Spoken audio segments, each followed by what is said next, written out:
I'm with the president of the CWA, Claude Cummings. We just having a convention here, a lot of issues coming up, especially with what Trump administration is doing, facing workers and all kinds of people in this country. Welcome. So what are the central issues you see coming at this convention and the way forward? You know, well, to be quite honest with you, I'm pretty happy so far with everything that's happened at the convention. We got a new budget that's been passed. We lowered the floor on our member relief funds, so we're going to have more resources flowing into our SIF and growth proposals. That is so important because we believe that we're going to come under attack. Simple as that. And so we need those resources in order to be able to push back against the Trump administration. You know, we've already had unions that have come under attack. We're under a Department of Labor audit right now. You know, so we're working through that. We think that we're going to be fine. But the bottom line is this, and in my remarks that I made on Monday, it's so important that everybody understand that our democracy is on life support right now in a lot of places. Just last night, the president announced that he was putting the military on the streets in Washington, D.C. Absolutely horrible. So he wants to go to other cities. And he wants to go to other cities and do the same thing.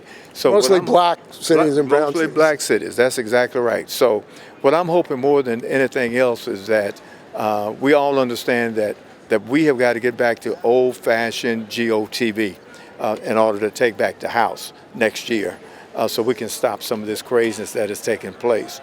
And CWA is ready to stand up and fight back, to be quite honest with you. Are you concerned about the fact that because of so much anger against the Trump administration, they may not have an election? They'll have a coup d'etat, Reichstag incident, and say we're going to have martial law because they've said that to a Christian group. He said, you vote once and you won't have to vote again. Right. I mean, it seems like he's going in that direction. Do you think he's going to actually allow it? I think he's going to try, but I don't think he'll get there. That's another question. Right. I think we have Republicans that understand clearly we've got to protect the democracy that we've had in place now for over 250 years. I mean, simple as that. You think people are prepared for a martial law? I think people will fight back.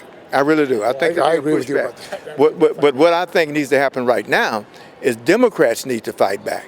I believe, like President Obama, that a lot of Democratic leaders are sitting in a fetal position, feeling like they can't do anything. But there's a lot they can do. First of all, they just need to get out of Washington, D.C., get out of their states, and start marching around this country talking about the crazy that's going to take place. Because everything that was passed in that big, beautiful bill that he calls it is going to adversely affect everyone in this country sooner or later. Well, the AFL-CIO in the past have called mass rallies, 500,000, 1 million workers.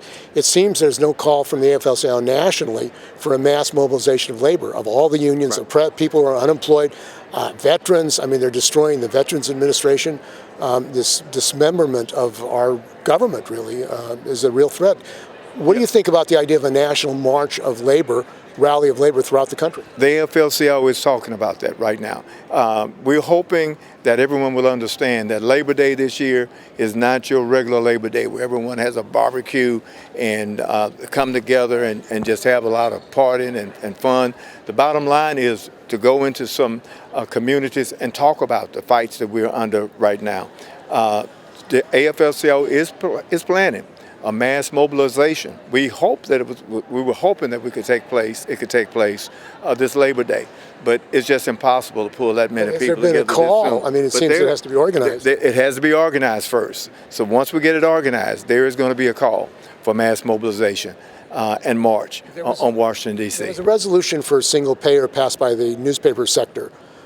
Because Medicaid shut down, millions of people are going to lose their health care, and also 500,000 healthcare workers are going to lose their jobs, including CWA members. What do you think about the idea of a national health plan so everybody through single payer will get health care rather than going to the insurance companies? Yeah, I think it would be great. I've always thought that it's horrible that the richest country in the world does not have the best health care system. You have Canada that has a great healthcare system. We have members in Canada. And we have members in Canada. They have a great healthcare system, and we don't. So I have always believed, and I think that's what President Obama was trying to do with the Affordable Care Act. He didn't quite get there, but the truth is we do need a national healthcare system. And one last question. I mean, the issue of the genocide that's going on Billions of dollars are going to Israel. It seems like that's the big thing that went. The increase in the military budget in the United States was something they did pass. You think the labor movement should take a strong stand against the genocide, against U.S. weapons to Israel? My position is this, and it always has been this: we need a two-state solution. Whatever happens as far as the two-state, the people being massacred, they're starving to death right now. But that should not be happening. It should not. I'm against that. You think they should shut off the military aid to Israel? Yeah. Well, I don't know that I want to go there. Okay. Or sending weapons. But I do believe this: that there needs to be a ceasefire. Simple as that. However we get there, whatever the president can do to make sure that happens. The president seems to build condos on Gaza. Well, yeah, I understand that.